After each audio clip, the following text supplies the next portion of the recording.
Hello everyone, कैसे हैं आप सभी का बहुत-बहुत स्वागत है।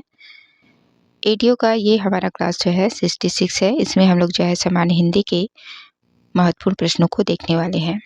तो वीडियो को शुरू से लेकर लास्ट तक ज़रूर देखिएगा और यदि वीडियो अच्छा लगता है तो प्लीज़ इसे ज़्यादा से ज़्यादा अपने दोस्तों के साथ शेयर, लाइक और जो नए लोग हैं सब्सक्राइब ज़रूर करें। आपको जो है एडीओ के 2 वीडियो रोज़ मिलेंगे, ठीक है? तो जो नए लोग हैं चैनल को ज़रूर सब्सक्राइब करें और वीडियो अच्छा लगता है तो प्लीज़ इसे अपने दोस्तों के साथ शेयर और लाइक भी ज़रूर किया करें, ठीक है? चलिए देखते हैं आज का पहला क्वेश्चन। पहला क्वेश्चन है, इनमें से कौन सी जातिवाचक संज्ञा से भाववाचक संज्ञा बनाया गया है? ऑप्शन ए है बुढ़ापा, बी सजावट, सी अपनापन और डी है कठोरता। तो सही आंसर क्या हो जाएगा? ऑप्शन नंबर ई। ये जो है एक पहले जातिवाचक संज्ञा था, उसके बाद फिर इसको भाववाचक संज्ञा बनाया गया है, ठीक है? ऑप्शन नंबर ई।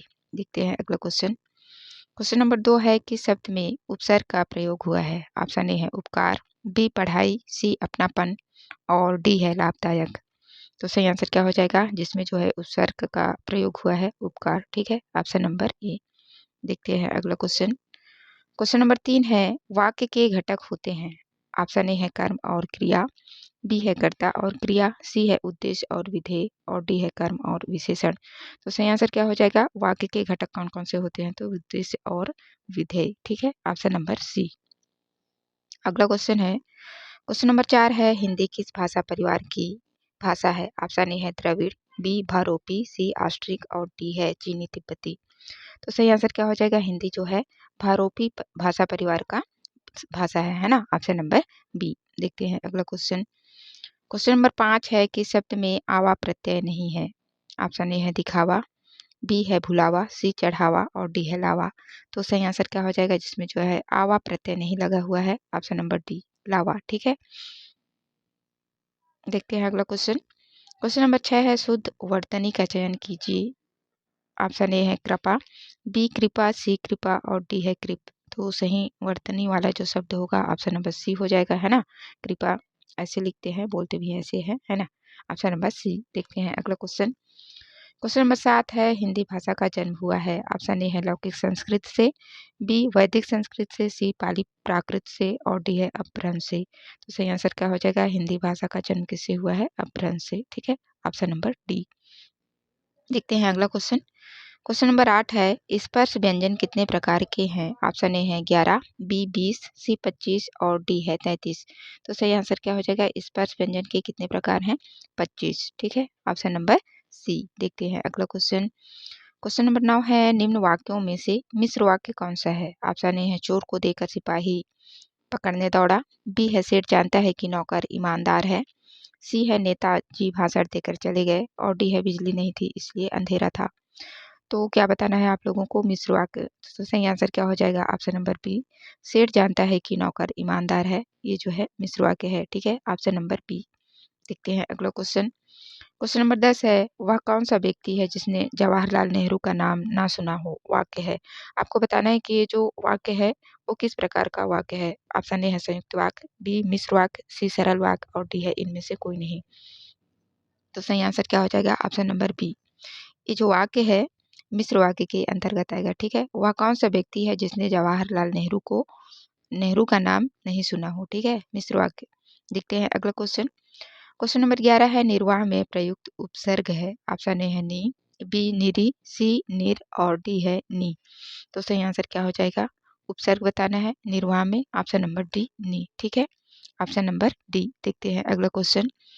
क्वेश्चन नंबर 12 है, निम्न में से किस शब्द में प्रत्यय का प्रयोग हुआ है? ऑप्शन ए है विकल्प, बी धनिक, सी पुलक और डी है अलख। तो जिसमें जो है प्रत्यय का प्रयोग हुआ है ऑप्शन नंबर बी धनिक, ठीक है? ऑप्शन नंबर बी हो जाएगा, इसमें जो है प्रत्यय का प्रयोग हुआ है। देखते हैं अगला क्वेश्चन। क्वेश्चन नंबर 13 है, निम्नलिखित में से तत्सम शब्द का चयन कीजिए, ठीक है? तत्सम शब्द बताना है। ऑप्शन ए है खेत, बी अजीब, सी उद्गम और डी है कोर्ट। सही आंसर क्या हो जाएगा? तत्सम शब्द कोर्ट, है ना? क्या हो जाएगा?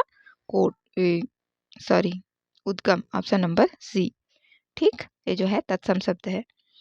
देखते हैं अगला क्वेश्चन। क्वेश्चन नंबर 14 है, निम्नलिखित में से किस वाक्य में आकर्मक क्रिया है? ऑप्शन ए है गेहूं पीस रहा है, बी राम पत्र लिखता है, सी मैं बालक को जगवाता हूँ और डी है मदन गोपाल को हंसा रहा है। तो सही आंसर क्या हो जाएगा जिसमें जो है आकर्मक क्रिया है? ऑप्शन नंबर ए गेहूं पीस रहा है। ठीक है, ऑप्शन नंबर ए। देखते हैं अगला क्वेश्चन। क्वेश्चन नंबर 15 है, यथार्थ में कौन सी संधि है? ऑप्शन ए है गुण संधि, बी दीर्घ संधि, सी वृद्धि संधि और डी है इनमें से कोई नहीं। सही आंसर क्या हो जाएगा? ऑप्शन नंबर बी दीर्घ संधि। ठीक है, यथार्थ में दीर्घ संधि है। देखते हैं अगला क्वेश्चन।